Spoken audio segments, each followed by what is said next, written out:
It's FNL Gridiron presented by Beals Insurance here on Friday Night Lights, New Hampshire. Nick and Astis, Steve Beals with you, getting set for another football season here on Friday Night Lights, New Hampshire. It's week number 1. It is here. We kick off with a doubleheader this weekend south of the border as Steve and I head to Haverhill, Massachusetts when Salem takes on Londonderry. Two top 5 teams in the just released New Hampshire Union Leader Power Poll. We'll get to that momentarily. Saturday, we're right back in the fire at Wyndham when the Jaguars play host to Timberlane at 1 o'clock. So Londonderry at Salem Friday night, 7 o'clock kick, and then Wyndham hosting Timberlane at 1 o'clock. That is our Friday Night Lights New Hampshire game of the week, Friday, Saturday tag team here for week number 1. And show number 1, another big guest list. A-listers coming up in about 10 minutes. Roger Brown kicks it off. He, of course, is the founder of the New Hampshire Football Report and a staff member of the New Hampshire Union Leader. Jimmy Lozon, old friend at this point, he joins us at the bottom of the hour to preview that Londonderry-Salem matchup. Lancers looking to get back to another championship game appearance. Steve Abraham has got a very good Salem team on his hands. He will join us at 6:45, the longtime head coach, very familiar with the show at this point. So, Steve, before we jump into the power poll, your thoughts here on the eve of the season. Where would you like to begin the show?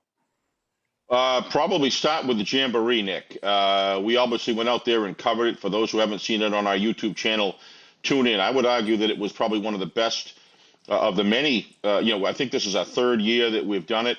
And to me, this was extremely well organized, very well participated in. And thought that the greater Manchester community, as well, obviously with Coach Ryan Ray at the helm, and all of the support staff at Gill Stadium were just phenomenal. And I think that leads itself to what part of the reason why it was such a raging success for us, Nick. I think we've talked about it before, and I think we both agree that that was just a great window for us to see some of these teams. I come out of it with so many different feelings about so many organizations, and never all positive, all positive. I'm thrilled to see Memorial still on that building process. I thought they looked fantastic. I think he's done a great job. I see the kids dialed in, a lot of motivation and a lot of key positions they're very strong at. I thought another Division One team, Pinkerton, looked phenomenal with their two running backs. Boy, how are you going to stop Morrison and Isaac? They are something else. And that can only get better, Nick, as the passing games begin to develop, offensive line begin to continue to work on their game and executing to a higher level. I thought Pinkerton looked strong. Bedford, don't really. It's about the quarterback. Coming in after on the heels of a great quarterback, Danny Black, for a couple of years there. Another great quarterback before him. I think that's going to be a big factor. But boy, he can sling it. I saw some passes coming off his arm, but this is something to work with there. I think Coach Matthews is pretty pumped up. As you said, Nick, Salem looked great. But I'm gonna, we can talk about each team, but Goffstown looked like a scrappy, tough team. I think they're gonna win some games as well. They're on their way back. But the team that really impressed me the most, which I'm just thrilled about, is your alma mater, West High School. Not only the size of the program, but with Coach Preventure, we had him on. Just a fabulous coach. You can clearly see everybody's dialed in that team. Really looking forward to see the emergence of West High School in Division Two this year, becoming a part of the Iron. If they don't, I'll be very surprised because they look really good the other night. There's more to talk about, but that's for starters. And I look forward to both these games this weekend. We don't have rosters, but we'll just dig in and learn each team and watch the teams that are going to emerge as strong and through midseason form. But I'm excited for football, and the numbers are great out there with the amount of teams that have a large emergence of new players. Absolutely. Another packed schedule here right off the bat. It seems like that's been kind of a trend the last few years. Some juicy matchups early in September. That is the case again, of course, Friday night with Londonderry at Salem. Two rivals and two top Yeah. 5 teams, according to the New Hampshire Union Leader High School Power Poll, which we'll get to Right now, Bedford leads off at the top spot. No real surprise there. The Bulldogs, of course, the big storyline, I'd say, in Division One is can they three-peat? Something we have not seen Right. in this state, at least not in Division One, in quite a while. They will be on the road, open up things tomorrow night at number 6 Nashua North. That's a rematch of a quarterfinal matchup that was won by the Bulldogs last November. Londonderry at Salem. We'll preview that with both head coaches, as we talked about. Coach Lozon at 6:30, Coach Abraham at 6:45. Lancers open up at number 2 in the poll. Pinkerton is at 3. They've got a tough out-of-state matchup tomorrow night. First up at Andover. It's a 7 o'clock kick just south of the border. Astros number 3 in the poll. Exeter at 4, familiar. Top 5 territory again for Coach Ball. A Seacoast rivalry renewed tomorrow night at Dover. Early test for both the Blue Hawks and the Green Waves. That's a Friday night, 7 o'clock kick.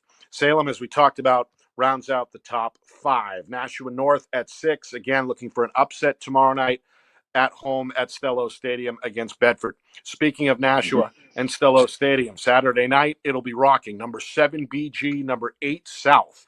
A rivalry right off the bat. That's a 6:30 kick. Number 9, and our first Division II team in the poll is Plymouth. Of course, they came up just short last year against Pelham in the championship game. We'll get to Pelham in a second, but Plymouth opens up the season at number 9 in the New Hampshire Union Leader Power Poll. And then there's a tie at 10, Wyndham and Portsmouth.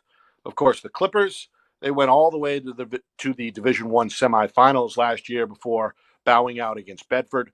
And Wyndham had a pretty good late season run as well to get into the playoffs. Both those teams are co-number 10s in the power poll. Wyndham, as we mentioned, will be on the ground on Saturday when they host Timberlane at 1 o'clock. And Portsmouth, they're at longtime rival Winnicott tomorrow night at 7. Other matchups, Steve, in Division One, then we'll get Roger in. Central is at Alvern. That's a good early season, I think, measuring Yeah, stick game for both those programs. That's a Friday definitely. night 6:30 kick at Gill Stadium. Concord at Goffstown. That's a Friday night 7 o'clock start.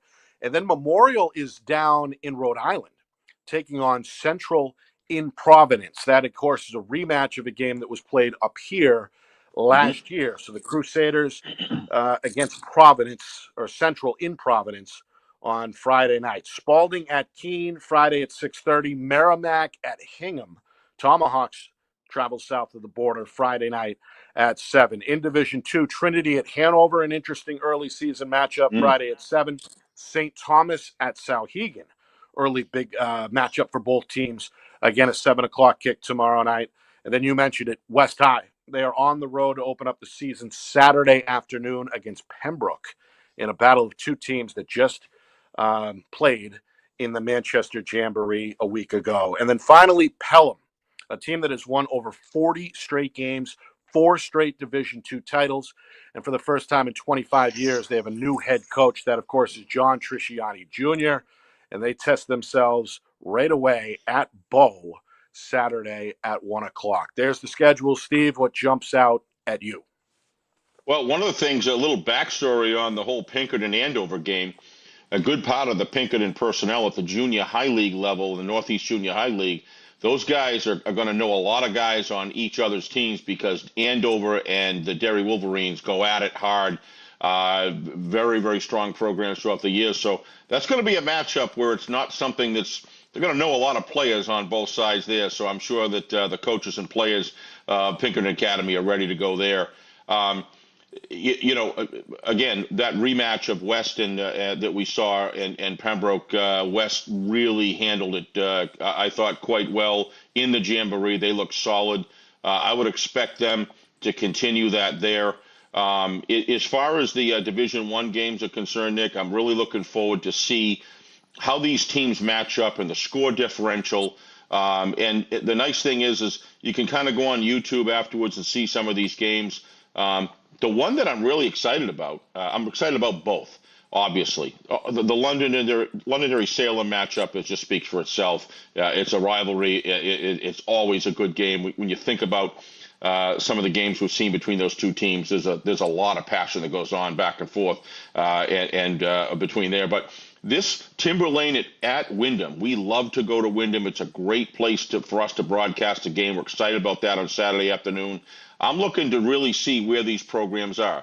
We knew that Timberlane last year was going to have a rebuilding year. I would expect to see them coming out strong. Same thing with Wyndham. Really interested to see where they're going to be in the mix because both of those teams, kind of a rebuilding year last year. I would expect that it's going to be interesting to see who comes out on top there, for sure. As far as all the other games are concerned, these out-of-state games, I think they're fantastic. I think it gives an opportunity. Hingham, Merrimack, going down to Hingham. Hingham's traditionally a pretty strong program. That's going to be interesting to see how they fare down there. So far, what we've seen of out-of-state play, I'd say New Hampshire's held its own pretty strong when you look at those matchups. And in some cases, Londonderry, Chelmsford, for example, complete blowout, complete domination. And Pinkerton, Brockton. I mean, we saw that up here last. These sort of things give us a benchmark, and I think it's going to be really good for the recruitment process. We can talk to Roger about that, and to see how they match up against Massachusetts teams.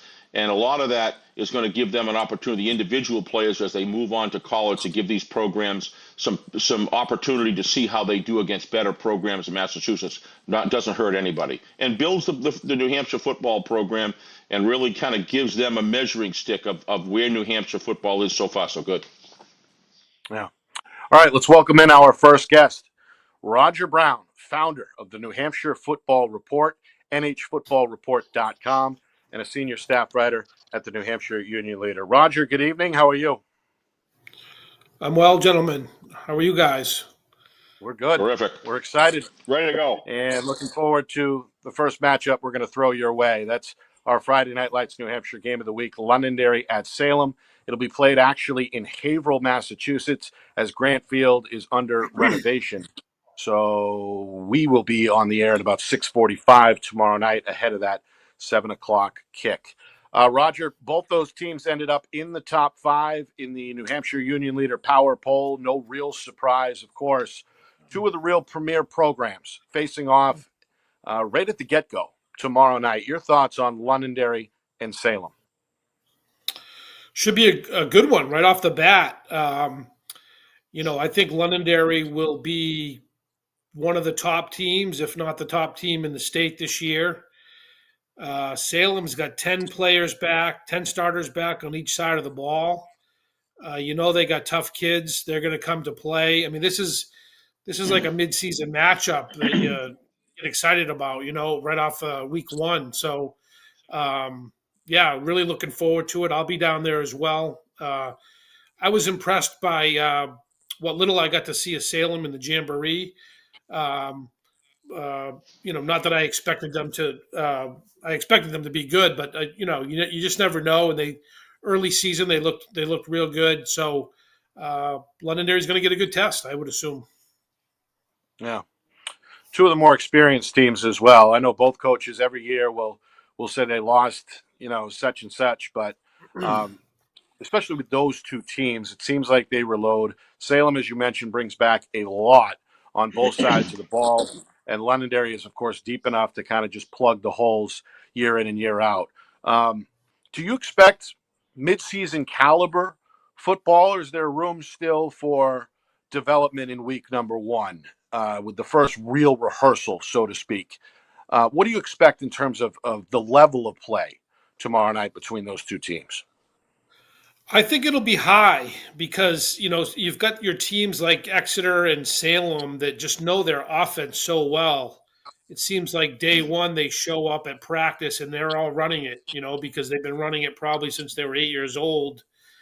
And, Londonderry is a little more intricate, but I've seen their openers in recent years. You guys, I think Chelmsford was the first game last year, right? They look sharp right out of the gate. So I'm expecting both teams to be, very sharp for a week 1 game tomorrow. I'd be surprised if it's anything different. Bedford opens up as the top team, of course, the 2-time defending Division I champion. They are on the road tomorrow night at Nashua North. What do we watch for there? Obviously, the big storyline is the quarterback spot for the Bulldogs. And That Nashua North coaching staff continues, I think, to get the most out of those Titans. What any chance for Nashua North tomorrow night, or is it business as usual? You think for Bedford? I don't know a lot about North, but I would definitely say they have a chance just because of the program is strong right now. I have a lot of respect for their coaches. I didn't get to see them in any preseason scrimmages, and it's always hard to predict, what a team's going to do without laying eyes on them. But North is one of those teams that I'm really interested in this year. I think they're going to be good. It's just a question of their ceiling could be a lot higher than a lot of people think. So that's to be determined. But Bedford's going to be fine at the QB position with Jack May. No worries there. And they're going to be very, very good again. I've seen them twice. If North just even hangs around, I think it bodes well for them. A couple years ago, North handled Bedford pretty good in a Week 1 matchup, and that was the year that Bedford. Wasn't it? What's that? Wasn't it 7-zip or something like that? It was close. 14-7, No, that maybe? was the play. That was the playoff game. In the regular season, North beat them pretty good. But Bedford came back to beat them in the playoffs en route to the title. That was the 7-0 game you're probably thinking of. So I guess my point is, if they meet again down the road, even if North loses this one, but they play tough and they hang in there. I think that's points to what could be a successful season for North. Taking on a strong program right out of the gate. Hang tough. You got a lot of room to grow. So. North is one of those teams that really has me interested. I'm curious. I wish I could see that one. I'm curious to see how they do. Steve? Yeah, that Bedford-Salem game, Roger, if obviously it's only a half of football. And one of the things that I noticed is Salem, when they opened up, were grabbing large chunks of yardage with every single play in that double wing offense. And looked clean too. Very few penalties. Everything looked pretty advanced for a jamboree. But I did notice against an extremely good Bedford defense, they were able to move the ball regularly. Then Bedford went from 5 in the box to 6 in the box, 7, and then 8, and then there was a couple plays before the starters went out where they had 9 guys in the box. Now that did begin to slow down the amount of yardage, but even then, Salem was able to get 3 to 5 yards per carry for the most part, and that really impressed me. So as soon as Coach Abraham opens up the play action pass game and widens the playbook on the alternatives to inside runs, it looks to me like this team has a very high ceiling offensively. As they move forward. I mean, Lumley's a big loss. He was a classic double wing type quarterback. But boy, I was really impressed with how well the offensive line ran holes and how quickly and efficiently their running backs got through the hole. Your thoughts on that game from the Salem offense standpoint? Yeah, that's really what stood out, Steve.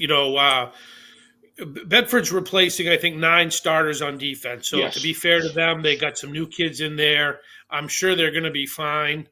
But, some growing pains. And they have been blessed with just 2 anchored defensive ends each of the last 2 years that they've had to replace. So, it's hard to play defense as good as Bedford has the last 2 seasons. So it may take them a little while to get to where they want to be on that side of the ball. But that said, Salem was terrific on offense. As I mentioned earlier, Salem and Exeter, they just seem like they're, they seem like they've been practicing 3 weeks when it's a week into the preseason, just because of they're so familiar with the offenses that they run, I think. So they're always advanced in that regard. And you're right. When teams gamble against a team like Salem and their offense, and this is what was so good about Lumley last year. They hit him with the play action pass, and all of a sudden you don't have 8 guys up at the line of scrimmage anymore, right? You can't afford to do that. Right. So, so that'll be interesting. If they're getting good yardage on the ground and can force other guys up to the line of scrimmage, that's probably exactly what Salem's looking Yeah. for, and then they hit you with the big play. Um, so I hope Coach Lozon is listening to that.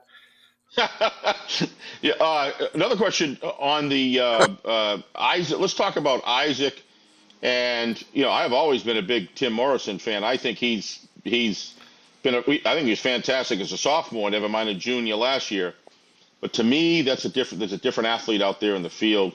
I don't know what he did in the off season, but one thing I do know is he put in some work, and I think nature was good to him this off season as well.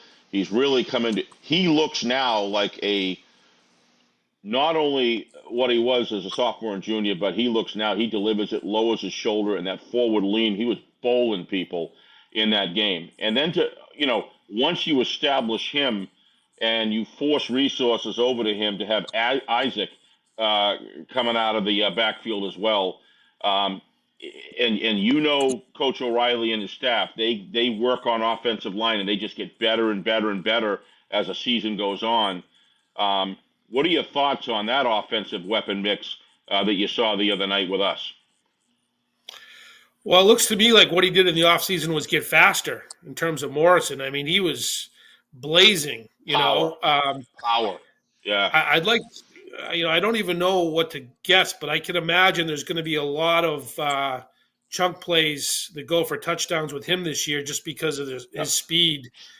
And the Isaac kid, I know he was a kick returner last year. I think he got hurt at some point, but for him to be the guy that's returning kickoffs, he's probably got some speed and some moves as well.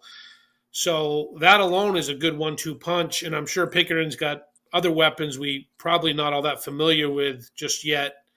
But I can't imagine there's going to be anybody in the state that provides a big play threat than Morrison does this year. Just a luxury to have in the backfield for sure. Yeah. Again, quick Pinkerton question. is. Okay, go ahead, Steve. No, just one quick one. For it. What team did we not see in the Jamboree, Roger? You really get around, and I just can't wait for 1 week, for the first 2 weeks to get past us so you can begin looking at these teams and analyzing them. But talk to us about Timberlane or Wyndham. Do you have any knowledge about where they're at this point? You clearly brought up Exeter, no argument there. We talked about Salem, Londonderry, Bedford, but what about these two teams that we're going to look at Saturday? Any thoughts on where they're at this year, what they got coming back, et cetera? Yeah, Wyndham, I think, is a fairly young team, or I should say maybe inexperienced a little bit.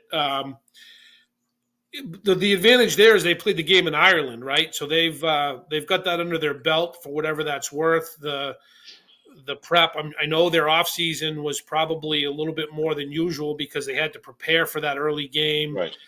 But the whole team bonding thing, probably there was something to be said for that. So I have to assume that they're ahead of schedule. And frankly, I didn't think, it was game one and they were playing a Florida team that probably had a couple weeks extra practice time under their belt, I'm guessing. And I thought Wyndham looked okay, more respectable, given it was really what it was their first scrimmage is what it was. So I think Wyndham will be fine. Timberlane's another interesting team. I think Exeter is going to win the East, and it's really throw a blanket over everybody else in that conference. But I got a feeling Timberlane. I'm just getting good vibes from Plastow. I think they feel pretty good about things. And one thing I can tell you is they do have one of the better quarterbacks in the conference, in Jeremy Malochek. I hope I'm pronouncing his last name right. Good kid. Certainly can move the ball through the air. I know one of their better running backs transferred out, Corman. But if he's got anybody that can catch the ball, they're going to be certainly not one-dimensional. Let's put it that way, because he's going to be one of the better passers in the state this year. So, I think I think Timberlane has a chance to be pretty good. I'm like you, Steve. I need to lay eyes on these teams. I'm sick of talking about what might be, and But that's a good matchup. That's one that I'd like to see as well. So Yeah. Yeah. um, the other thing about Timberlane, I don't know what they have back in terms of number of starters, but they have Lamb Kelly back, who was their middle linebacker last year. So if your two captains are your returning quarterback and a guy in the middle on defense, that's a good place to start. Not a bad place. Yep. Yeah, well Good said. point. Roger, as usual, we appreciate it. Busy weekend for everybody involved. And of course, they can find your stuff at both NewHampshireFootballReport.com and the Union Leader. Thank you again for coming on, and we'll talk soon. Thanks, Roger. Okay, guys, we'll see you tomorrow. See you Friday night. Thank Yep. you. Roger Brown, the great Roger Brown, joining us here on FNL Gridiron. Coming up, we break down Londonderry and Salem with the two head coaches. Coach Lozon of the Lancers first, Coach Abraham of the Blue Devils after that. Don't go away. We're back in a flash. You are watching FNL Gridiron, presented by Beals Insurance. Our broadcast today, as it always is brought to you by Beals Insurance Agency, with locations now in both Bedford and Londonderry. Whether you need home, auto, or business insurance, Beals Insurance will get you both the price and quality coverage that's right for you. Just call 603-471-9999 or visit BealsInsurance.com to request a free quote and start saving money today. Again, that's BealsInsurance.com. The New Hampshire Tomahawks promote the highest level of club lacrosse competition, not just in the state, but in the country. Looking to get recruited? Director Chris Cameron keeps an open dialogue with the nation's top college lacrosse coaches. Over 400 New Hampshire Tomahawks alumni have played at the college level, including the ACC, Big East, Big Ten, Ivy, NESCAC, NE10, and more. New Hampshire Tomahawks coaching staff has over 100 coaches, including current high school, varsity, and college coaches. The Tomahawks offer training for players of all ages, clinics, camps, and leagues, along with spring, summer, and fall elite teams. So play with the best. The New Hampshire Tomahawks, showcase and development for college lacrosse. Visit NewHampshireTomahawks.com and girls.nhtomahawks.com. How can you reach your team's fundraising goals at no risk and no cost? MG Sports offers a variety of products to make your team's fundraiser a success. Their products include discount tickets, cards, and calendar raffles to hundreds of local merchants throughout the New England area. Don't waste another season. Raise more funds than ever before and become another football program in New Hampshire that sets fundraising records every season. MG Sports, fundraising made easy. Visit mgsportsfundraising.com to start raising money for your team today. Colonial Printing is family owned and celebrating 50 years of quality print services for New Hampshire businesses and can help yours as well. Whether it's creative design, digital or offset printing, or banners and signs, with state-of-the-art technology, unlimited industry sources, and the ability to think outside the box, Colonial Printing will help you get your job done. To see their full list of services, promo products, and portfolio, or to request an estimate, visit colonialprintingnh.com. That's colonialprintingnh.com. It's FNL Gridiron here on Friday Night Lights, New Hampshire. Nick and Ask this Steve Beals with you. We're presented by Beals Insurance. We thank Roger Brown for coming on. Of course, you can read his great stuff on his own website, nhfootballreport.com, nhfootballreport.com, Steve, we got two games to look forward to. We're going to preview, obviously, Londonderry and Salem momentarily with Coach Lozon. Steve Abraham to follow in about 15 minutes or so. And, of course, we'll be there Friday night. That's at Trinity Stadium, historic Trinity Stadium, built in, I believe, 1916 in Haverhill, Massachusetts. Of course, Salem is opening up the season there as their home field, Grant Field, is under renovation. So we'll be on the air at about 6:45 tomorrow night ahead of that 7 o'clock kick. And then Saturday, we're right back at it with our week one doubleheader coverage. Wyndham playing host to Timberlane. That's a 1 o'clock kick, a 12:45 pregame start. So a busy weekend for us right off the bat here at Friday Night Lights, New Hampshire. Well, let's bring him in. Coach Lozon, ready to go on the eve of the season. Friend of the program. Coach, how are you? I'm good. Best time of the year, right? So I'm sure you You guys are bet it all is. excited as well. Yep, absolutely. You still get excited for it, Coach? You still got the butterflies? Or is it just another year ready to go? No, I definitely do. I actually, it's funny you asked that. I asked Coach O'Reilly that a handful of years ago before our playoff game. Like, do you still get butterflies and whatnot? He's like, no, I've been in these games so many times, and I was like, oh boy, I'm a wreck at that moment. But it's I like that feeling. I like that excited feeling. I mean, of course, there's nerves. And that's just I think the more prepared you are, the less nervous you will be. And I think it's the first game, so there's a lot of just unknowns. I think later in the season we feel a little bit better, preparation wise, but definitely excited. Yeah. Well, most of our viewers, I assume, know the recent history of success that you've had there at Londonderry. A string, I believe, of what, Coach? 5 championship game appearances in 6 years, something like that. 4 out of 5. Yeah, 4 and 5. Anyway, Yep. the standard has been raised for sure over the last few years. What is the state of the program, the state of the varsity team at this point here, heading into week 1 against Salem? I know you had to replace a lot of guys on both sides of the ball, but you have one of the better run programs and one of deeper teams. In your words, where are you guys right now heading into week 1? I mean, we're definitely senior heavy, but ironically, there's still a lot of seniors that don't have that experience because we were senior heavy last year, and so they've been waiting their turn.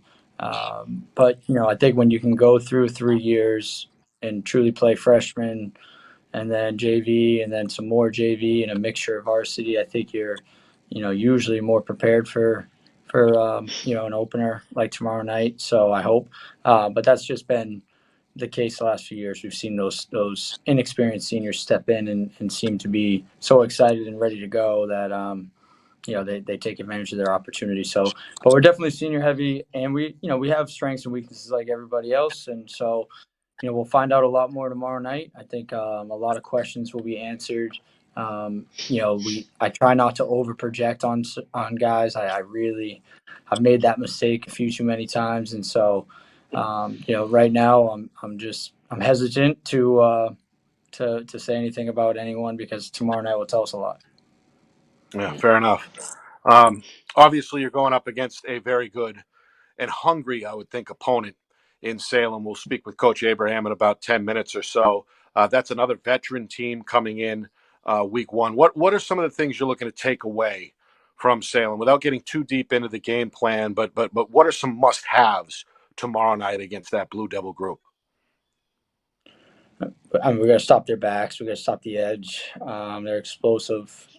Tedesco, I thought, was one of the best players in the state last year. And you just had Roger Brown on, but I told him many times throughout the year how good he was, and whenever we would talk, and I mean every time they needed a big play last year, whether it was against Wyndham or Pinkerton or whoever, he always came through. So when you're doing that as a junior, you're destined for a great senior season.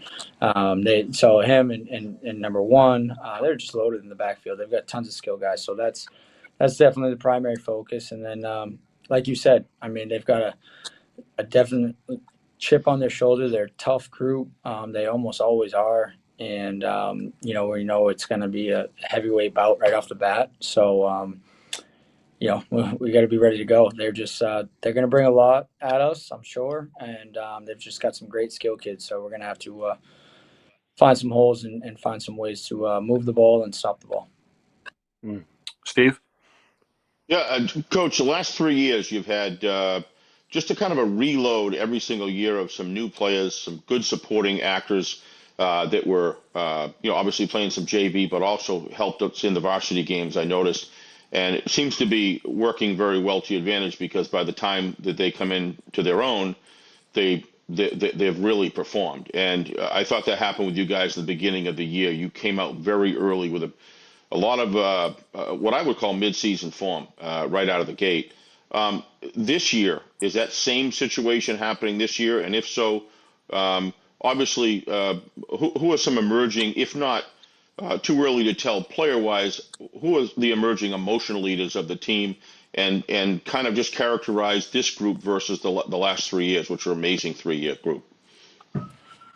Yeah, no, I totally You got 10 agree. I mean, minutes. when you think about think about last year's group, and like Cam Brutus came out, he had a phenomenal season, and he was just a role player for us as a junior, in a small role, and so there's a bunch of guys like that that are ready for their opportunity. I know everyone wants instant gratification and get an early start on varsity, but a lot of times, no one knows who you are until you're a senior anyways, because, you're not performing that well. I mean, the experience is good, but I think we try to give them that experience every day in practice. There's a lot of competition, which is good. So just emerging guys that, I think like I said, it's a huge class of seniors. Emotional leader, you don't look much further than Devin Bowles, Yeah, and so I figured. what he brings to the table, and that's evident. Last year, Alex Villa is another one, brings a lot of emotion. Love the way he plays, both sides of the ball, and so after that, it's just a matter of we'll find out tomorrow night. I think Adrian Cruz will be an excellent running back. He's going to be a junior. He has a bright future ahead of him here, and Carson Palmer's been waiting his turn. I know he saw a little bit of time last year on both sides, Yep. but he's ready for a big role. And Sam Ogden brings a lot of experience, which helps. But we'll find out tomorrow. I mean, I think we'll find out. There'll be a lot of guys out there battling for spots. So just like we did last year, and we'll see who wants it. We'll see who's prepared. I can't wait. I get pumped up, about 2 months before, and then as the things get down to the wire, the last 3 weeks have gone by like a shot, and I just can't wait to start seeing the helmets, get out in the field and get going. One of the things that Nick and I noticed this year, we've talked about it with Roger Brown and others, is the numbers that are coming back to football, Jim. I know you're a student of the game, a big student of the game, and your program, in Londonderry has had good numbers all through, COVID and so on and so forth. What's happening is other teams now are starting to gain numbers. So what do you attribute that to? I'm very interested in that because there's a lot of the psychology that's going into the game today. And it's kind of just, it started a little bit with some programs. This year it seems to have exploded. What are your thoughts on why? And how does that change the football landscape, specifically in Division I, and Division II as well? Yeah, no, I mean, I think you're right. Numbers have exploded everywhere, and we've seen the rise in growth here, and we've been pleasantly, pleased with that, and surprised. Even this year, kind of caught us by surprise, and kind of how we had to adjust certain things because of the numbers. So, I'm not sure what to attribute that to. I just think it's an extremely popular sport right now. I think they've done a lot of things to make sure we're doing everything we can to make it safe. Mhm. And I mean, I think people are just starting to feel a lot more comfortable playing it. And I think, it certainly helps the safer equipment that we have, the protocols that we have in place, the acclimating to the season, in a progression, I think certainly helps. And I think everybody's just more aware of how to run practice and do things the right way. It's not quite as old school. And so, I just think it's a safer thing. We've had way less injuries that you would normally see, 20 years ago, less of those. We still have our injuries, but I think we've made it a lot more fun, and we try to involve as many people as possible. And I think that's what our numbers have gone up. I think that's why, but I can't speak for other programs necessarily. Now, what's interesting is you look at the early '70s with the Bruins. It was a top-down thing. The Bruins won the championship. Therefore, every little kid was out in the pond, in a rink, leagues developing, and it exploded. That was more top-down. Now we're going to a situation where the Patriots have finished a massive 20-year dynasty, and for the last 3 or 4 years they've been struggling at best, and it's really been kind of a real frustrating show to watch. But yet, this seems more bottom up. Do you agree with that? Yeah, no, I definitely agree. I'm not, and I'm not sure. I love it though. I love it for the state of the sport. You know what I mean? And I think to see the numbers grow is just, it's great because I love football, but I certainly love New Hampshire football, and Yeah. I want to see New Hampshire football have parity and be extremely competitive and bring out the best people. I grew up around it.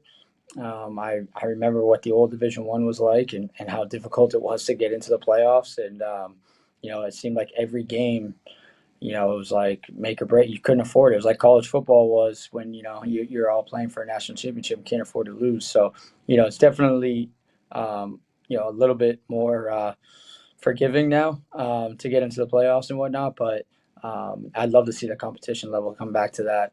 And Yeah. it's great for the state of the sports. I love that the numbers are going up. Yeah. Last quick question: were you at the Jamboree, Jim? Yeah. Okay. We have cameras searching for you. We couldn't find you last week, so you Where must have you? been hiding up in a box somewhere or something. But No, um, we were sitting up, top left corner if you walked in, and as a I staff, missed you. just kind I missed you. We were yeah, looking for you. yeah. But the question is of that, the group of teams that played, what team stood out to you from a program from years past to this year? West High School stood out to me as an incredible advancement, and that's just wonderful to see in so many ways. But what team for you did you look at the other night and say, wow, major transformation? I mean, I said What wow caught your about eye? Salem and Pinkerton, but they weren't transformation. That's to be Yeah. expected. I think walking in, you're like, you're hopeful, like, oh man, can they have a down year so we don't have to, play in the Yeah. SEC division over here. But no, at West, West was the team that kind of stuck out to me. It was great to see their numbers. I thought their quarterback looked really smooth, and obviously it's close to my heart. So, they're I playing was just against. going to say that must mean a lot to you. Yeah. It does, yeah. I mean, it's always the first four I check. When I'm looking, other than really just after ours, it's West. How did West do? And kept a close eye on them. Always rooting for them. Great to see the numbers go up, and they looked good, and it was a great competition. It was like West Central was like a close game, and it reminded me of when I grew up, and there was a lot of Yeah. close battles with Central. And then of course I couldn't just like root for them though, because my good buddy Ryan Ray is coach of Central, so and I know he's excited about the team he has this year, so I Oh definitely yeah, he got a quarterback there. He's got a yeah, quarterback. Yeah. Anyway, yeah, I'll they'll hand be it a back to good Nick. Good team. luck.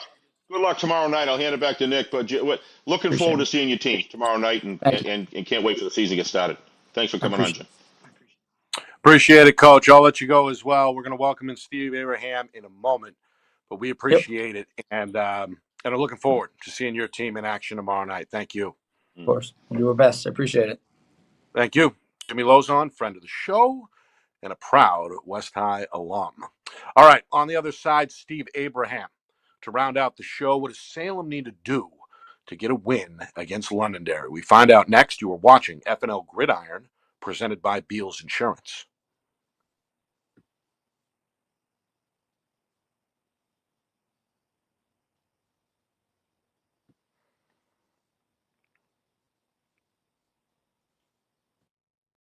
Our broadcast today, as it always is brought to you by Beals Insurance Agency, with locations now in both Bedford and Londonderry. Whether you need home, auto, or business insurance, Beals Insurance will get you both the price and quality coverage that's right for you. Just call 603-471-9999 or visit BealsInsurance.com to request a free quote and start saving money today. Again, that's BealsInsurance.com.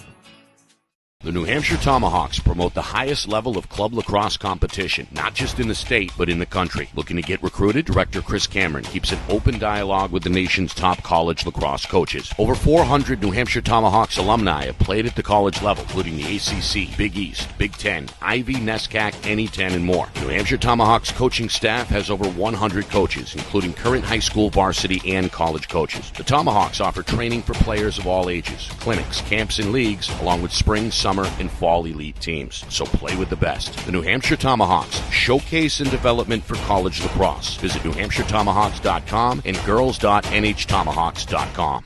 How can you reach your team's fundraising goals at no risk and no cost? MG Sports offers a variety of products to make your team's fundraiser a success. Their products include discount tickets, cards, and calendar raffles to hundreds of local merchants throughout the New England area. Don't waste another season. Raise more funds than ever before and become another football program in New Hampshire that sets fundraising records every season. MG Sports, fundraising made easy. Visit mgsportsfundraising.com to start raising money for your team today. Colonial Printing is family owned and celebrating 50 years of quality print services for New Hampshire businesses and can help yours as well. Whether it's creative design, digital or offset printing, or banners and signs. With state-of-the-art technology, unlimited industry sources, and the ability to think outside the box, Colonial Printing will help you get your job done. To see their full list of services, promo products, and portfolio, or to request an estimate, visit colonialprintingnh.com. That's colonialprintingnh.com.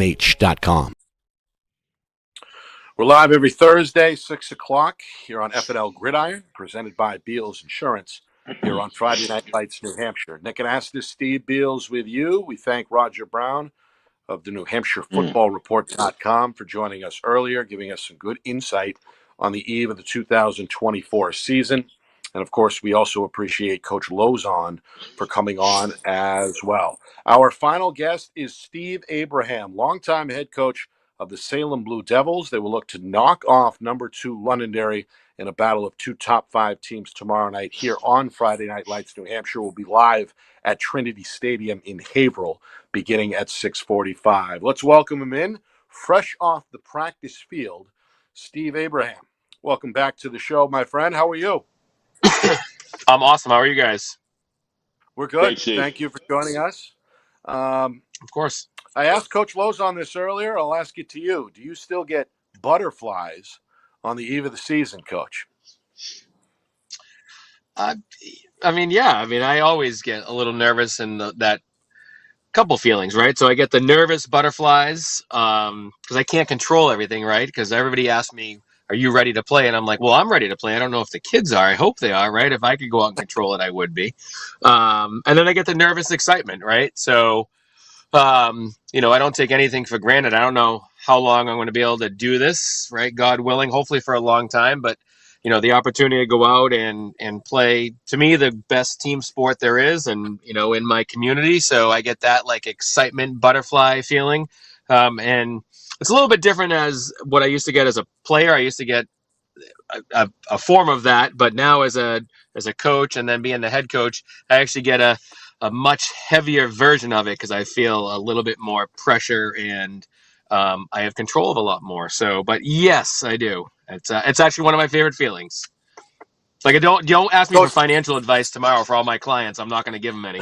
I'm going to worry about football at 8 a.m. So, Coach, you have a lot coming back, so to speak. A lot of veterans on both sides of the ball. What was this offseason like for that group of seniors in particular? I'd imagine a lot of them really, really kind of grabbed the bull by the horns, so to speak, in the weight room, on the practice field, et cetera. What was the offseason like for this group? Yeah, it was our best offseason consistently with numbers, and we increased it. We did a little bit extra amount of days than we normally did.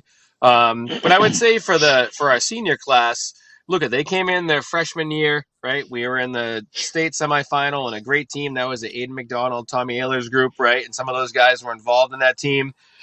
Beating Londonderry in the regular season and losing to them in the semifinal, right? And then they had the fall down the next year that we knew was coming, like the non-playoff year, and then the rise back up last year. So they've had this different wave of emotions and learning not to take anything for granted. So I think that they really accepted the challenge of, hey, we've got to work here, right? Like, we can't just think that things are going to be handed to us. And I think they lived through part of that, right? So, I mean, we were in the playoffs for a lot of years in a row, 5 straight semifinals, and it was just like, it seemed like that's where we were going to be. And again, their sophomore year, they didn't have that. They took their lumps, so they committed this year to, we've got to work. We can't just worry about being on paper. We're supposed to be pretty good, so we got to work. So it's been awesome. It's been my favorite offseason yet. That's good to hear. Coach, one of the players that Coach Lozon specifically singled out a few minutes ago Mm-hmm. was Kevin Tedesco, your senior Mm-hmm. running back. How Yep. important is he to what happens offensively, and what has he added to his game for his senior season? Yeah. I mean, obviously, right? You guys saw what he did last year. He's great on the offensive side of the ball. And again, our offense too, where we'll try to use many of those guys. But what I would tell you is what he's done that people haven't seen yet. I think he's just as good of a defensive player that he's committed to this year. So the way he at practice and in the Jamboree against Bedford was flying around making tackles and taking reins of the defense is something I haven't seen before. And then he's one of our captains this year. And if you would have known Kevin for the first 3 years, he was a quiet kid. He didn't say much. He has not been that since June for our off-season training through double sessions and through where we are now. He is one of our vocal leaders. And so, yeah, you're going to see a much more probably animated all-around player. And to me, he's one of the best players in the state on all sides of the ball. And we'll go almost as far as he can carry us. Yeah. Steve? Couple things, Steve. Great to see you, by the way, my friend. As always, Yes. love your style of football. I coach the same style, the same offense. Mhm. And before I get into that, one of the things I was going to mention is great coaches get great assistants. And one of the things I wanted to mention out of the Jamboree, again, it's only a half of football, but your assistants coaches were coaching their butts off in that game. Mhm. And one of the things that I saw was players from beginning to end coming eye to eye with your assistant coaches and still taking instruction. Like if you're going to go all the way, you've got to have that sort of buy-in from your players. Mhm. Your thoughts on this year? It looked to me, you always guys have always had a good relationship with your players, but this year it looks to me like the players are searching out instruction and looking to raise their game. And I thought your assistant coaches were all over it the other night. Your thoughts on these guys that you have with you to create this team? Do you agree with what I'm saying? Do you sense that? Because I certainly did watching it. Yeah. So that's a huge importance to me. It's how I run my business practice and how I want the football program to be. Is listen, I'm the head coach, which means I have to talk to you guys. I got to talk to the papers, right? I have to deal with the administration stuff. But the reality is, no, you guys are great. We're all equal. So the way we run practice is like I coach on the offensive side. I kind of bounce around to every position. Then defense, I coach the defensive line. So, the way we do it is each coach has a position that they coach. And then, come game day on the offense and defensive side of it, we all throw input to each other. I don't just call the plays on my own. It's, we are truly still the Patriots line. We are truly collaborative. And we work totally together. So if you were to see us in the off season, we're together in the off season, socially talking about football. And I think that also comes into the kids where they're right. Because I'll use myself as a head coach. There's nothing beneath me. So the other day at practice, we were short some coaches because only one of us on our staff is a Salem teacher. So a lot of us are in private industry. We were short coaches. It happens. I was with the freshmen and the JV guys teaching the basics of offensive line while the other guys were working on some of our game plan stuff. And I think the kids see that where we all will kind of bounce around to each group and really spend the time of teaching the kids the basics of football. Because I don't care what system you run. It's about blocking and tackling and relating to the individual to get them to be the best young adult they can be. And so that's what our mission is from all of us. And we're all equal. So the kids see it and they treat themselves like that. And, if you were to see our roster, we have some kids that were in a skill position that now in a line position and vice versa. And that's that same way that we coach is how the kids act. So I couldn't be happier. Yeah. It was very evident on the sidelines from a former coach that I can tell you I saw the buy-in and I saw kids coming off the field looking to be instructed. Wow. Not, hey, look at me. It was all there. So congratulations on that. Looks like you got a great group of listeners and learners and potential leaders in the field. So congratulations for that. Mhm. Second thing, I talked to Yes. Roger about this previous, is that you know, if there was ever a half of football where you just basically ran your core plays and you didn't stop. I mean, you threw it a little bit, but overall you were continuing to pound that inside run game, and you started off with Mhm. great success and ended with still very good success while they were putting more and more resources in the box. That tells me that you've got to have you basically going into this year, you've got to be happy with your offensive line because they were getting off the ball. The cadence was called great. Seemed to Mhm. me like the backs were getting through the line quickly, but this offensive line seemed. I saw mistakes. I saw things that could be improved, obviously, but Mhm. what I saw for a jamboree to start a preseason jamboree was nothing short of amazing to me. How good they played against one of the best teams in Division One. Yeah. I mean, I'll You I'll can say it brag. as Tell the me if you the, the, disagree. the head guy. I was happy, minus a couple mistakes. I mean, you can't turn the ball over and you can't give up a special teams touchdown. So we fixed those things. But Mm-hmm. offensively and defensively, we tackled number 26 very well. He's a pretty Yep. good player, Helton. Oh And yeah. we played our brand of football. We ran 4 plays. Because here's my thing. Like, I don't care what play design and how smart we think we are as coaches. Like, the reality is you got to block. Your pad level has to be lower than the guy in front of you, and you got to stay on your block for the full 5 seconds that each play lasts. That's what I And I don't care noticed. what play or what system you run. If you do that, you're going to win more than you lose. So that's what I looked for from our kids. And listen, I was an offensive lineman. And I love all the running backs. We're going to be about 8 running backs deep that could start on most teams. They're great kids.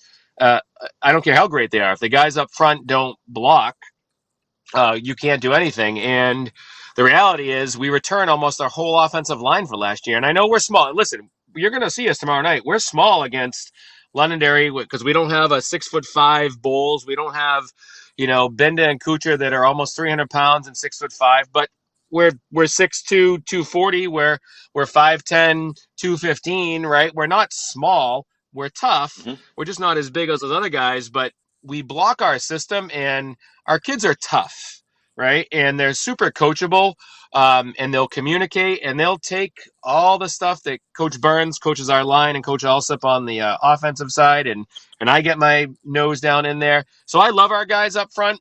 Again, we're not going to be the biggest. We're a wing tee, down block, kick you out team. We're going to be smaller, and tough. But those guys are pretty good. We returned most of them. And, you can say all you want again about the backs. We ran for 3,000 yards last year. That isn't all the backs. No offense to my backs. The guys up front have to do their job.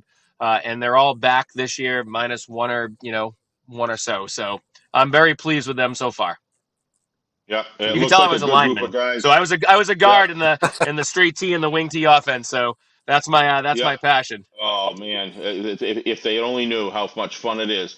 The tomorrow night, your thoughts going into tomorrow night? Obviously, you want to come out with a win. Mhm. When you look across the field at Londonderry, I mean, what are you thinking going in tomorrow as far as how you Yeah. guys match up against them? Yep.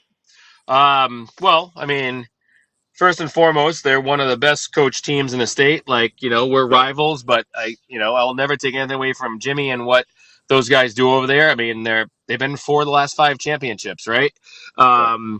So they're super well coached. They're tough. They're athletic. They're energetic.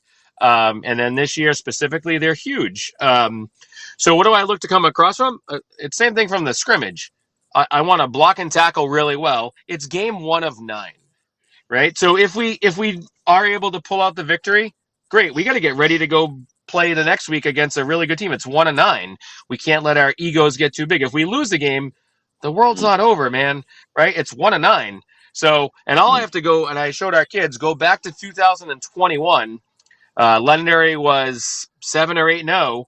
We beat them the second to last week, 35 to 14 or 7 there. Pretty good beating we gave them. And then 2 weeks later, they beat us in the state semifinal, right? So Yep. one game doesn't define your season. Mm-hmm. It's about we got to get better each week, and we have to play the fundamentals of football. So that's my kids, that's my message to the kids right now, or, and even the coaches. Of course I want to win, right? Mm-hmm. Who doesn't? But either way, the season is not defined by week 1 of the season. Also in 2022, we won the opening week, and then we finished 2-8. So, right. We just have to get better at the basic brand of football. And the goal is eventually I want to have practice on Thanksgiving morning, right? So that means that we're playing till the end. So we have to get better each week. And this is going to be the biggest challenge. I mean, I don't worry about polls and whatnot. I go by what I know. Londonderry, Bedford, Pinkerton, Exeter are all very good. And they should be there. So should we. But we still got to. Alvern's great. Wyndham's great. Exeter. I mean, I could go on and on. It's not an easy ride through Division 1. So we just have to get better at each week of our own brand of football and get better at our stuff, and then take our shot, as I say, at the end. I'm looking forward to see how your defensive backfield performs against an offensive juggernaut as far as what Londonderry is. If they hold up tomorrow night, you got yourself a whole football team. That is for sure, because the rest of it looked very strong the other night. Not that they didn't look strong. I'm just saying matching up against them in a full 4-quarter game is going to be interesting. Hey, thanks for coming on, Steve. I'll hand it back to Nick. Of course. Best of luck tomorrow night. I wish we were in Salem. Thank you, my friend. Or Londonderry instead of Haverhill, but thank God we got there so generous to allow you guys to have that game. So look forward to it. Maybe we'll get one in Salem at the end. The turf's coming along good, so maybe we'll get one at the end of the year. Sounds good. Always good, Steve. That was going to be, Coach, my final question. Is this going to be most likely probably your home field in 2024, Trinity Stadium? I mean, that's what I'm planning on. We did it in 2019. I can't control all those other factors, but they're getting pretty close here. The turf fill is at the field now. They've got to start putting down the final layer of felt and padding, and then the turf over the next couple of weeks. And if the weather holds out, who knows? Maybe we'll get one at the end. But you know what? In the end, I mean, we're on a turf field in Haverhill.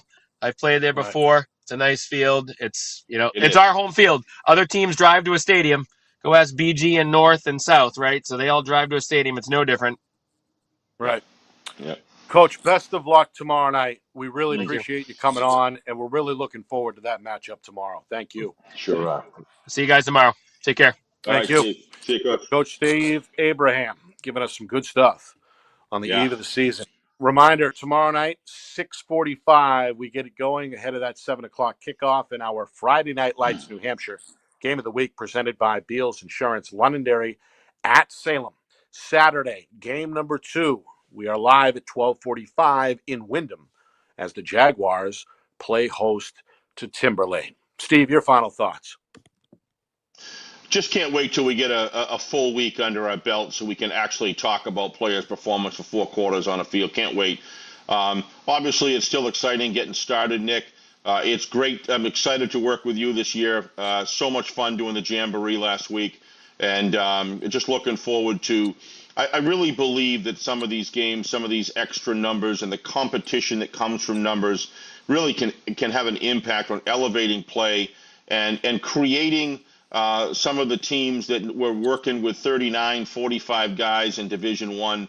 They're all, most of them are up over 59, 60, and that just changes the dynamic, Nick, as you know, as an athlete, multi-sport athlete yourself. That when you've got that competition and you've got, a junior trying to take away your position as a senior and a sophomore trying to take away, it just elevates the play and it just makes the sport so much fun to watch and just really lifts up the spirit. I expect stands to be and the fan base to be very strong this year, and I expect New Hampshire football Division 1, 2, and 3 and 4. But we got a good glimpse the other night at Division 2. Let's not lose sight of that. That Division 2, you were saying, Nick, we were talking to Coach Boquette, and you were talking to him on the interview about the impact now of Trinity coming up and the consolidation of Division 2. That is going to be a division this year to really, really watch because there's some good football with big numbers going to come out of that as well. So here we go, buddy. Can't wait to sit next to you tomorrow night and fire this baby off. I'm excited. Looking forward to it as well. All right. Want to thank our guests for coming on. Roger Brown, founder of the New Hampshire Football Report, senior staff writer at the New Hampshire Union Leader. Of course, Coach Jimmy Lozon of Londonderry and Coach Steve Abraham of Salem. For our director, the man behind the curtain, Ben Beals, and my co-host, Steve Beals. My name is Nick Anastas, saying so long. We'll see you tomorrow night from Trinity Stadium in Haverhill. This has been FNL Gridiron, presented by Beals Insurance.